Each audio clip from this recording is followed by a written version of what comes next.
বৰতলাত পুনৰ মালবাহী ট্ৰাকে প্ৰাণ ল'লে এজন ব্যৱসায়ী। দ্ৰুতগতিত অহা AS01851 নম্বৰৰ মালবাহী ট্ৰাকে মহতিয়াই নিলে AS0288154 নম্বৰৰ মটৰচাইকেল আৰোহী।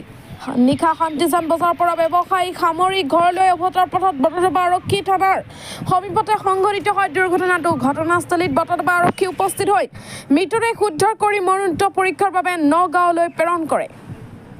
দুৰ্ঘটনাত মৃত্যু হোৱা ব্যৱসায়িকজনৰ নাম গুলজাৰ হুছেইন। উল্লেখযোগ্য যে চলিত মাহতে ডাম্পাৰৰ খুন্দাত নগাঁও বটদ্ৰৱা ধিং সংযোগী গড়কাপ্তানি পথত প্ৰায় 7জন লোকে প্ৰাণ হেৰুৱাব লগা হৈছিল। তথাপিও যে কোনো ভূক্ষেপ নাই পৰিবহণ বিভাগৰ লগতে স্থানীয় আৰক্ষীৰ।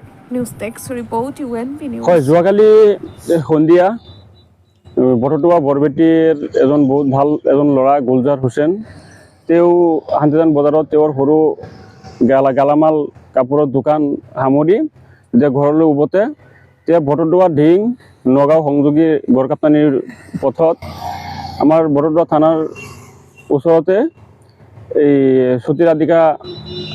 সতীৰাধিকা হাইস্কুলৰ সন্মুখত এই AS01AC8851 নম্বৰৰ ডাম্পাৰেৰে খুন্দিয়াই মাৰি পেলায়। গতিকে আমি লগে লগে খবৰ পাই ইয়াত আহি লগে লগে মানুহজনক ইয়াৰ পৰা উদ্ধাৰ কৰি বৰদোৱা থানাৰ পুলিচ প্ৰশাসনৰ সহযোগত এইটো উন্নত চিকিৎসাৰ বাবে নগাঁও BPCH হস্পিটেললৈ প্ৰেৰণ কৰা হয়। মৃত ব্যক্তিজন চিনাকি হৈছে নেকি? চিনাকি হৈছে, তেওঁৰ নাম গুলজাৰ হুছেইন, তেওঁৰ ঘৰ বটদ্ৰৱা বৰবেটি। কিহৰ কাৰণে এনেকুৱা প্ৰায় দুৰ্ঘটনা সংঘটিত হ'বলগীয়া হৈছে?